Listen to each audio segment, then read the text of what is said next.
Assalamualaikum warahmatullahi wabarakatuh. Di sini kami dari kelompok 7 kelas B, pengelolaan bencana akan membahas mengenai strategi penanganan gangguan psikososial dampak bencana. Berikut ini merupakan anggota kelompok kami yang terdiri dari Devina Nada, Jacqueline Ismi, Safira S. Ramadanti, Wanda Marita, dan juga Zurinda. Nah, kita akan membahas mengenai dua topik, yakni yang pertama adalah stresor dan dampak psikososial dari bencana individual hingga kelompok sosial. Kemudian juga membahas mengenai intervensi dampak psikososial akibat bencana. Yang pertama adalah stresor dan dampak psikososial dari bencana individual hingga kelompok sosial. Nah, apa itu stresor?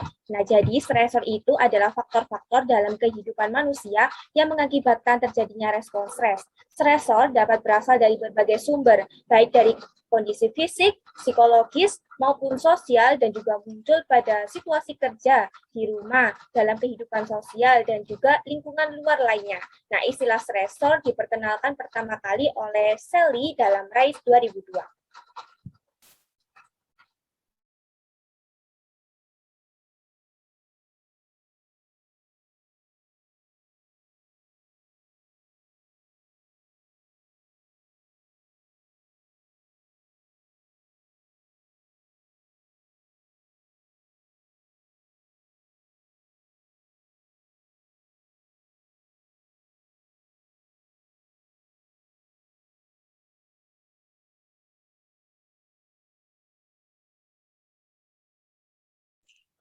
Jenis stresor psikososial yang pertama adalah hilang atau kurangnya dukungan sosial, seperti dukungan sosial dapat berupa perhatian dan juga membantu memecahkan masalah.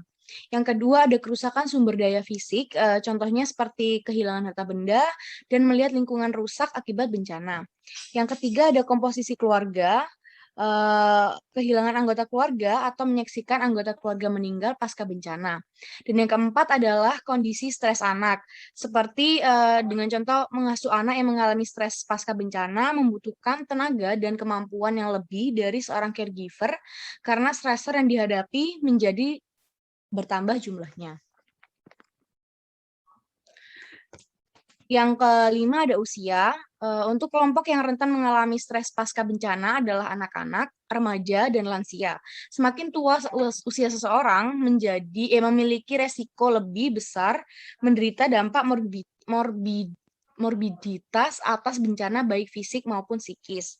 Yang keenam ada jenis kelamin. Remaja perempuan memiliki kemungkinan 2 kali lebih rentan mengalami PTSD dibandingkan laki-laki. Dan yang terakhir adalah nilai dan budaya. Isu-isu negatif yang berkembang di masyarakat merupakan salah satu stresor selama kondisi bencana, sehingga menambah beban pikiran dan ketakutan bagi para korban bencana. Selanjutnya ada instrumen yang dapat digunakan untuk pengkajian psikososial pasca bencana. Yang pertama adalah checklist pengalaman traumatis atau CPT. Item di dalam CPT disusun berdasarkan studi literatur dan hasil dari tahap preliminary interview, yaitu wawancara terhadap sejumlah penyintas. Instrumen asesmen yang hendak diterapkan haruslah sederhana dan mudah dijawab. Respon subjek terhadap CPT selanjutnya dikuantifikasi menjadi 1 untuk respon iya dan 0 untuk respon tidak. Dan terakhir adalah seluruh respon selanjutnya dijumlahkan sehingga diperoleh total skor pengalaman traumatis menggunakan CPT. Selanjutnya ada Harvard Trauma Questionnaire atau HTQ yang berfungsi untuk mengungkapkan tingkat gejala trauma yang dialami oleh individu. Terdiri atas 42 item yang merupakan daftar gejala trauma. Cara merespon item adalah dengan memilih salah satu dari antara 4 respon, SJ, J, K, atau juga S. Setelah itu ada dampak psikososial bencana secara umum adalah keseimbangan psikologis yang terganggu, mengancam keselamatan jiwa, kehilangan mata pencaharian, meningkatnya perilaku kriminal, dan juga perubahan dinamika keluarga. Baik, selanjutnya kita akan membahas selain itu ada dampak psikososial bencana secara khusus. Yang pertama yaitu berpisah dan kehilangan harta benda dan anggota keluarga. Jadi sebagai contohnya ada satu keluarga yang utuh yang terdiri dari ayah, ibu, dan juga anaknya. Lalu pada suatu ketika terjadi bencana yang menyebabkan sang ayah sebagai kepala keluarga menjadi korban dari bencana tersebut. Nah, hal ini akan mengalihfungsikan tugas dari sang ayah kepada sang ibu, sehingga ibu akan memikul dua beban sekaligus, yaitu sebagai kepala keluarga dan juga sebagai seorang ibu dari anak-anaknya. Lalu yang kedua adalah muncul trauma. Nah, trauma yang dapat dialami ini dapat bermacam-macam, seperti trauma saat mendengarkan suara keras, lalu juga trauma terhadap saat melihat objek tertentu maupun trauma terhadap lokasi tertentu. Nah, trauma ini akan dapat mengganggu klien dalam melakukan kegiatannya sehari-hari. Next. Selanjutnya, kita akan membahas intervensi dampak psikososial akibat bencana. Next. Sebelum itu, kita harus tahu dulu apa itu psikososial. Psikososial adalah hubungan yang dinamis dalam interaksi antara manusia, di mana tingkah laku, pikiran, dan emosi individu akan mempengaruhi dan dipengaruhi oleh orang lain atau pengalaman sosial. Next. Tujuan penanganan intervensi psikososial sendiri ada 3, yaitu yang pertama, memperkuat faktor pelindung psikososial, yang kedua, menurunkan faktor stresor psikososial, dan yang ketiga, yaitu menurunkan faktor pasca trauma. Next. Selanjutnya adalah kategori reaksi psikologis akibat bencana. Nah, kategori reaksi psikologis akibat bencana ini dibagi menjadi 3. Yang pertama yaitu distres psikologis ringan. Distres psikologis ringan ini tidak membutuhkan intervensi yang spesifik.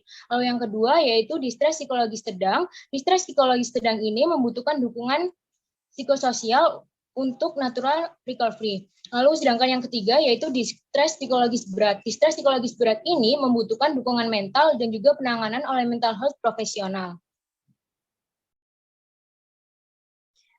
Selanjutnya, program dukungan psikososial, yaitu yang pertama manfaat program dukungan psikososial. Yang pertama yaitu membantu individu untuk mengurangi beban emosinya.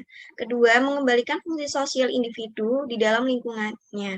Yang ketiga, mengurangi risiko berkembangnya reaksi normal menjadi reaksi yang tidak normal. Keempat, meningkatkan kemampuan individu di dalam pemecahan masalah-masalah yang dihadapi pasca bencana. Yang kelima, membantu para pekerja memanusiakan untuk mengatasi masalah psikologis yang muncul akibat situasi yang dihadapi. Selanjutnya, yaitu prinsip-prinsip yang penting dalam dukungan psikososial. Jadi yang pertama, rasa percaya. Yaitu kedua, kerahasiaan. Ketiga, ikut menentukan dalam pengambilan keputusan. 4, sikap yang tidak menghakimi. 5, melibatkan tradisi atau budaya lokal dalam pemulihan trauma. Next. Selanjutnya, intervensi utama dalam dampak bencana, yaitu dalam menangani dampak bencana terhadap aspek kesehatan mental diperlukan intervensi utama. Yang pertama, intervensi sosial, yaitu dengan tersedianya akses terhadap informasi yang bisa dipercaya dan terus-menerus mengenai bencana dan upaya-upaya yang berkaitan. Kemudian, memelihara budaya dan acara-acara keagamaan seperti acara pemakaman, kemudian tersedianya akses sekolah dan aktivitas rekreasi normal untuk anak-anak dan remaja. Selanjutnya, intervensi psikologis dan psikiatrik, yaitu dengan terpenuhnya akses untuk pertolongan pertama psikologis pada pelayanan kesehatan dan di komunitas untuk orang-orang yang mengalami distres mental akut, kemudian tersedianya pelayanan untuk kebutuhan psikiatrik di sistem pelayanan kesehatan primer. Selanjutnya untuk teknik intervensi dampak bencana, yaitu ada 5. Yang pertama teknik support, kemudian ada teknik debriefing, ketiga ada teknik motivasi, kemudian play terapi untuk anak-anak, dan kelima ada teknik katarsis dan ventilasi. Next. Yang pertama yaitu dengan intervensi PVA atau Psychological First Aid, yaitu adalah bagian dari respon yang lebih luas untuk keadaan darurat kemanusiaan. Ada 3 hal yang mendasar mengenai standar operasi PVA ini adalah dengan melihat, mendengar, dan menghubungkan, yaitu sebagai sistem penata laksanaannya. Untuk prinsip dasar PVA sendiri, yaitu yang pertama kita memberikan bantuan sesegera mungkin langsung pada pasien yang memerlukan, kemudian kita menyediakan informasi yang akurat dan logis tentang situasi yang ada, kemudian bersikap yang jujur, jangan pernah menjanjikan sesuatu yang tidak bisa kita penuhi, kemudian kita sediakan dukungan emosional bagi orang yang memerlukan dukungan, kemudian fokus pada kemampuan yang dimiliki orang yang memerlukan dukungan untuk pulih. Kemudian yang terakhir dengan memberikan perhatian non-diskriminatif untuk semuanya.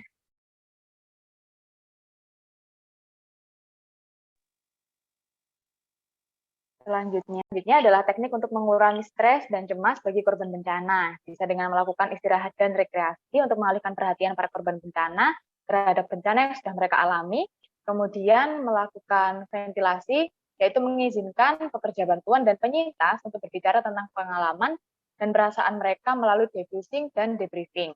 Kemudian olahraga, yaitu melakukan aktivitas fisik untuk menghilangkan stres, lalu relaksasi, yaitu kegiatan yang dilakukan untuk mengurangi kecemasan dan stres, contohnya bisa menggunakan teknik relaksasi dengan mendengarkan musik, atau kemudian dengan saling bercerita, seperti itu.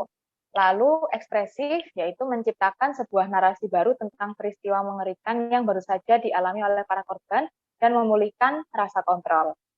Selanjutnya adalah intervensi pada kelompok-kelompok rentan. Kelompok rentan yang pertama adalah kelompok rentan dewasa. Intervensi untuk dewasa bisa dilakukan dengan relaksasi otot, relaksasi visual, relaksasi pernafasan. Kemudian intervensi psikososial untuk lansia adalah dengan latihan napas dalam, relaksasi progresif, hipnosis 5 jari, thought stopping, dan CBT atau cognitive behavior therapy.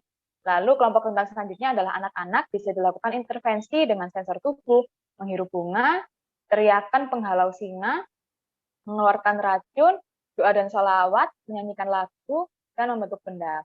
Kemudian untuk kelompok berkebutuhan khusus bisa dilakukan intervensi dengan membantu untuk sampai di tempat yang aman, kemudian membantu memenuhi kebutuhan dasar mereka, menanyakan pada orang sekitar apakah mereka ini memiliki gangguan kesehatan, lalu mengupayakan untuk tetap bersama mereka dan memberikan informasi untuk mengakses layanan.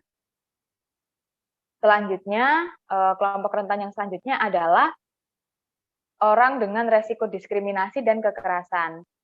Yang pertama yaitu membantu ke tempat aman, membantu terhubung dengan keluarga atau orang yang dipercaya, memberikan dukungan sosial, dan mengajarkan teknik bermain peran.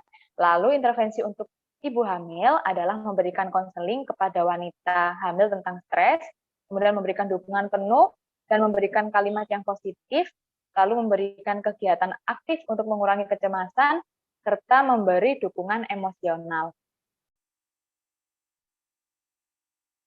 Demikian presentasi dari kelompok 7 mengenai strategi penanganan gangguan psikososial dampak bencana. Terima kasih, semoga bermanfaat. Wassalamualaikum warahmatullahi wabarakatuh.